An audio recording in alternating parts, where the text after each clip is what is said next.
Muito obrigado, presidente. Eu quero agradecer, em primeiro lugar, a Roberto Cavalcante Albuquerque e João Paulo Joelho Veloso o convite para participar aqui com os meus amigos Família Chacon e Marco Lucchesi, e dizer que quando Roberto falou comigo sobre o tema, eu resolvi me cingir à proposta e aceitá-la como uma espécie de desafio.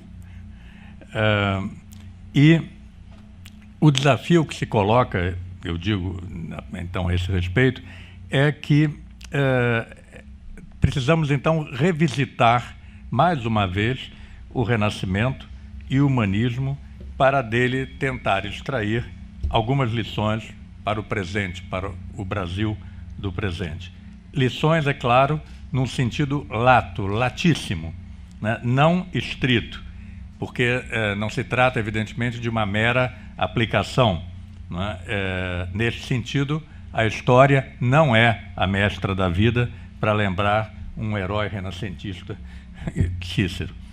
Bem, então eu gostaria de começar, como eu fiz no meu texto, pela constatação da polissemia, da terrível polissemia que envolve os conceitos de Renascimento e humanismo para um historiador.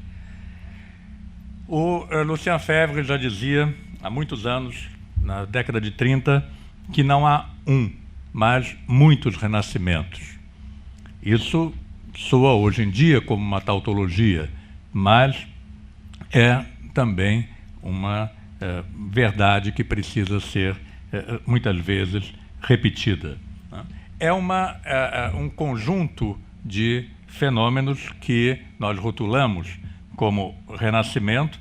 Muitos historiadores sempre, quando vão tratar o tema, o Roland Mounier é um exemplo disso, dizem, bem, o Renascimento é um tema do qual o historiador se aproxima sempre com muito cuidado, com muita preocupação. Exatamente por isso, por essa terrível polissemia. Porque, só lembrando muito rapidamente, quanto à matéria de que é composto esse conjunto que nós rotulamos há centenas de anos como Renascimento. Quanto à matéria, nós estamos falando de um Renascimento estético, sem dúvida, Lucchesi lembrou aqui muitos exemplos, mas também um Renascimento filosófico e científico. Frequentemente, o Renascimento estético tem como farol a antiguidade e, frequentemente, o Renascimento científico e filosófico se antagoniza com a antiguidade. Mas nós também precisamos considerar um Renascimento meridional e outro da Europa meridional e outro Renascimento da Europa setentrional.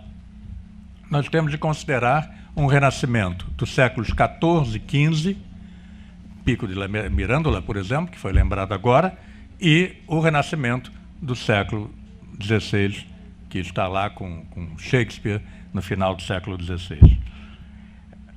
Isso quanto à matéria.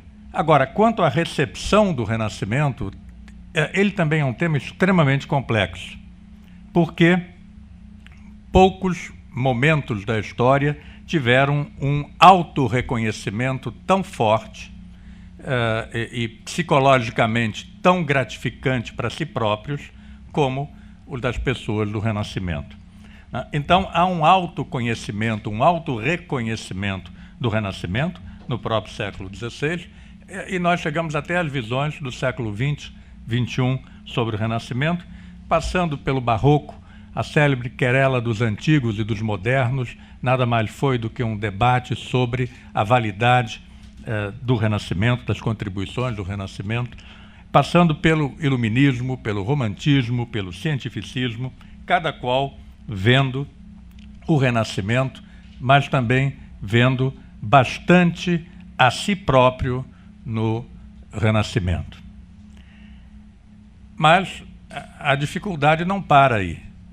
Assim como há vários renascimentos, há também vários humanismos. É outra polissemia muito complicada e ambas as polissemias cruzadas potencializam essas dificuldades. Muito grosso modo, nós poderíamos dizer que há dois grandes blocos humanistas, né? Aquele humanismo tipicamente erudito, crítico, mas da crítica de textos, que é o humanismo do final da Idade Média e do século XVI. É o humanismo que nós encontramos em Erasmo, é o humanismo que nós encontramos em Guillaume Boudet e em vários outros autores, que é um humanismo que está preocupado em fazer reviver os textos clássicos, com maior ou menor fidelidade a eles.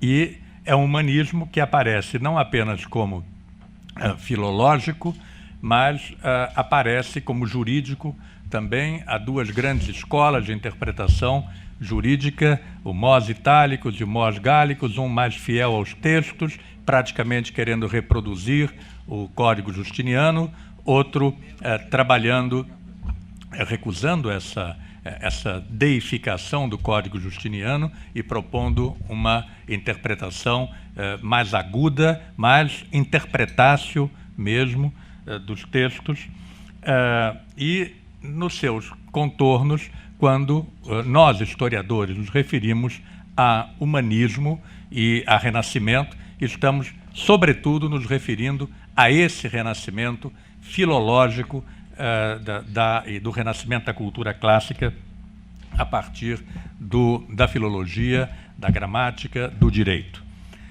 Mas há um outro humanismo que surge no século XVIII. Aliás, no final do século XVIII é que surge a palavra. A palavra humanitas é do século XVI, da virada do XV para o XVI, mas a palavra humanismo, e a etimologia sempre nos ajuda muito, é só do final do século XVIII.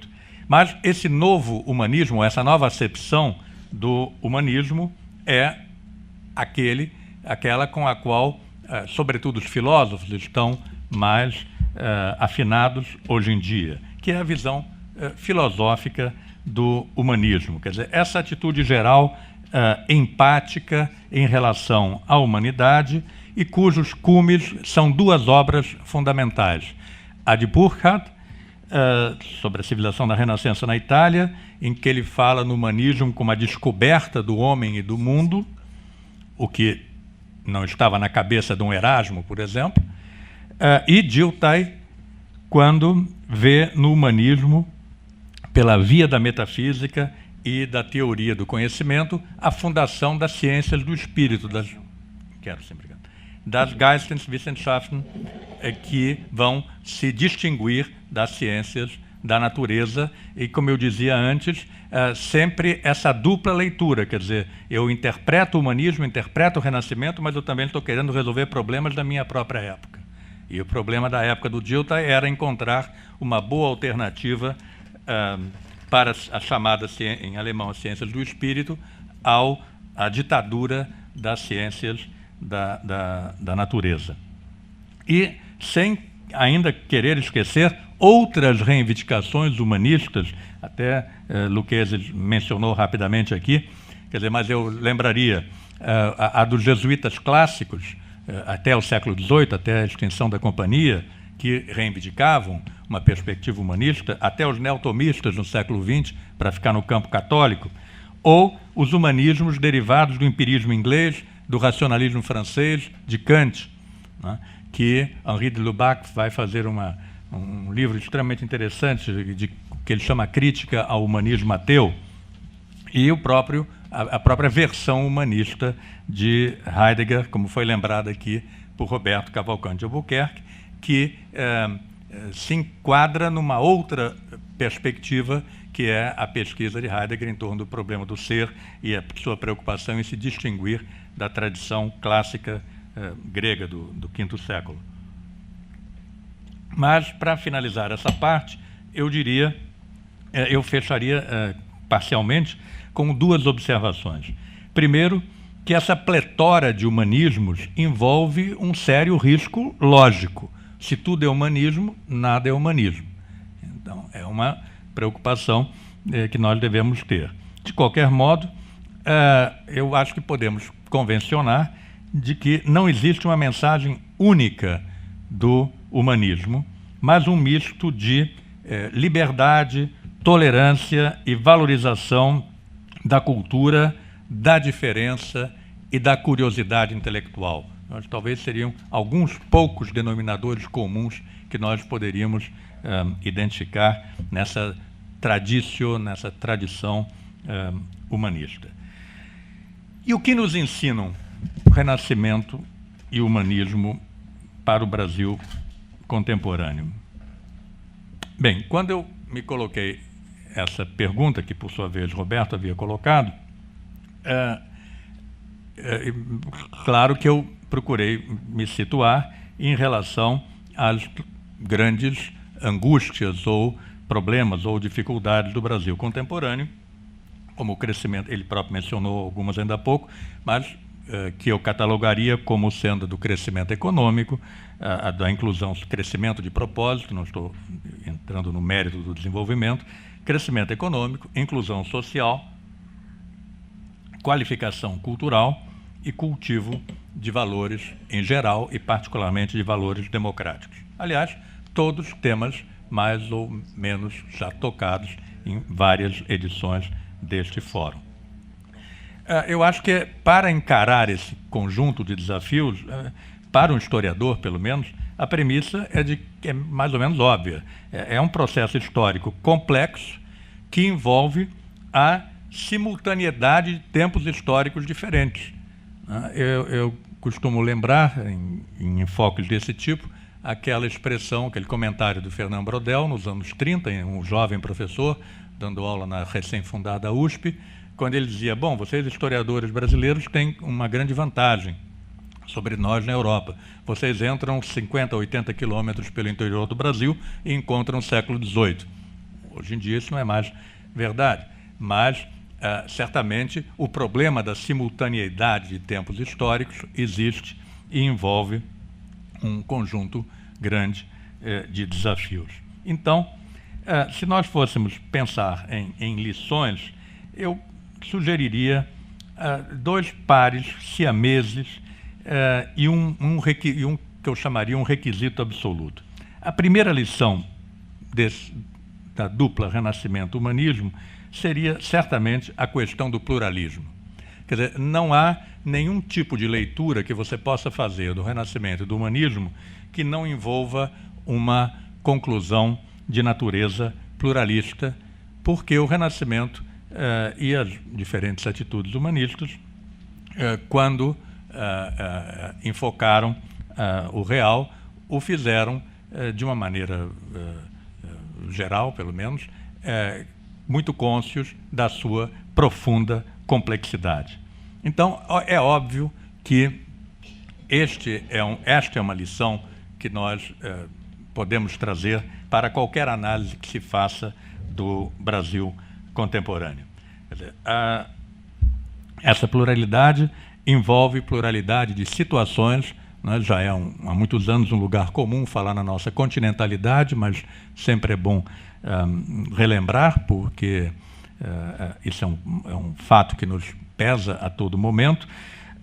Pluralidade da natureza dos desafios, talvez seja, nesse momento, um dos poucos países do mundo que tem, ao mesmo tempo, 4 grandes tempos históricos. Nós vivemos, em algumas situações, em algumas áreas, situações de típica sociedade agrária pré-industrial, e em outras, situações das 3 revoluções industriais que nós conhecemos historicamente. Então, estamos convivendo com pelo menos umas 4 tipologias, grandes tipologias temporais. Pluralidade de matrizes para soluções, né? Porque isso implica em reconhecer a diversidade, e reconhecer a diversidade implica em respeitar as diferentes historicidades. Quer dizer, a evolução dos problemas, como ela se deu até o momento em que eles chegaram até nós. E certamente uma leitura plural, pluralista da realidade brasileira evitaria ou ajudaria a evitar uma série de problemas, como aquela forçada dicotomia centro-periferia, que fez parte da nossa evolução histórica, a hipertrofia do centro sobre os estados e municípios, os processos decisórios centralizadores que a toda hora se chocam com as realidades rebeldes, né? E quem trabalhou em diferentes áreas, na economia, na educação, como eu fiz, na administração universitária, em outros setores, vê como isso é palpável, concreto, né? Como processos decisórios, atitudes decisórias tomadas em centros políticos e administrativos esbarram nas realidades locais, a realidade se rebela, e quando a realidade se rebela, aparece a solução de Sancho Panza, pior para los hechos, e se impõe uma centralização estéril. Uma segunda lição derivada dessa, e por isso eu chamei um par siamês, o perspectivismo, porque o perspectivismo é a resposta epistemológica, teórica, ao pluralismo. Eu estou falando de um perspectivismo, de um relativismo epistemológico, teórico, não um relativismo moral. E isso implica, apenas como um rápido exemplo, por causa do tempo, planos e ações que respeitem e valorizem a diferença, fazendo essa diferença atuar a favor da proposta. É uma atitude simplesmente erasmiana, de respeito à diferença e, aliás, altamente pragmática.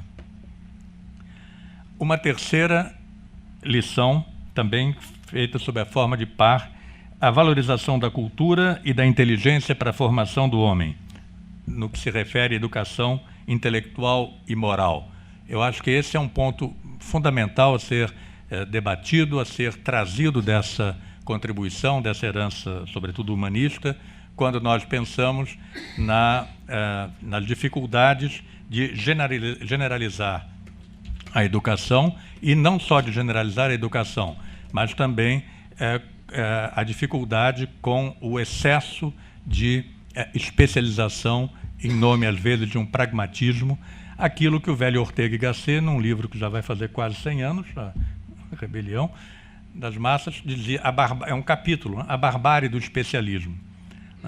Isso é profundamente anti-humanista. Quando o menino entra num curso superior de 2 anos, aqueles pequenos, para trabalhar em petróleo e gás, eu, com todo o respeito à Petrobras, não posso esquecer do Ortega e da barbárie do especialismo. Uma outra lição, o desenvolvimento do espírito crítico e o recuo do argumento de autoridade. Isso é tão renascentista, é tão humanista e é frequentemente tão esquecido. Uma coisa é o discurso, em que está todo mundo de acordo com isso. Tenho 2 minutos. Outra coisa é a prática. É impressionante, mas me parece significativo chamar para o debate essa questão, porque neutralizar o argumento de autoridade é especialmente importante quando ele aparece manipulado pelas astúcias da razão, em nome de uma fé, de uma ideologia ou de uma causa. Eu me afasto daquilo que é uma constatação honesta e, na medida do possível, verdadeira, porque eu tenho uma fé, uma ideologia ou uma causa a defender, cujos fins justifica capar os meios. Portanto, ambos, a valorização da cultura e o desenvolvimento do espírito crítico, me parecem extremamente importantes para estimular a tolerância, esse fruto da Inglaterra do século XVII, e para valorizar aquilo que o velho Berdyaev chamava de humanitarismo, que seria uma das facetas, segundo ele, do humanismo. Agora, nada disso, nada do que o Renascimento e o humanismo propuseram seria possível sem a liberdade. Sem a liberdade, que é um outro valor caríssimo aos humanistas, porque se não fosse a liberdade, se o Papa não tivesse permitido que Lourenço Valla fizesse a crítica da doação de Constantino no século XV, não se saberia que ela era uma falsificação. E aqui foi lembrado também pelo nosso participante que não pôde estar presente, Pico de la Mirandola, que é um outro defensor humanista da liberdade, e sempre lembrando, não agora com um autor renascentista, mas com um humanista inglês, Sir Isaiah Berlin, quando ele fala, bem, mas cuidado porque a liberdade dos lobos é a morte dos carneiros. Claro, é a liberdade temperada por aquilo que o próprio Berlin fala, a justiça, o conhecimento, a prudência, enfim, outros valores que fazem parte de um conjunto. Por fim, e encerrando, tudo isso, a mim parece, que são apenas atitudes que o Renascimento e o humanismo nos ensinam. Não há um sistema, não houve, nem haverá, eu acho, pelo menos, um sistema filosófico humanista ou um projeto humanista de governo, mas atitudes, porque um enrijecimento doutrinário contradiz os próprios fundamentos do humanismo. O humanismo pressupõe o cultivo cotidiano dos valores humanistas, como uma prática social no macro e no micro. E nós sabemos como o diabo mora exatamente nos detalhes. É muito fácil fazer o discurso humanista, mas provavelmente a prática humanista, como qualquer prática, é muito difícil em termos da coerência em relação à ideia original. Portanto, eu creio que as atitudes derivadas do espírito renascentista e do espírito humanista exigem uma permanente disposição para a tolerância, para a revisão das posições, para o aperfeiçoamento do espírito crítico, porque nada está garantido historicamente. A toda hora existem riscos para a democracia, existem riscos para a liberdade, existem riscos para a nossa prosperidade material, especialmente num país há tantas décadas em construção como o Brasil. Trata-se, portanto, de um grande desafio e de uma luta permanente. Muito obrigado.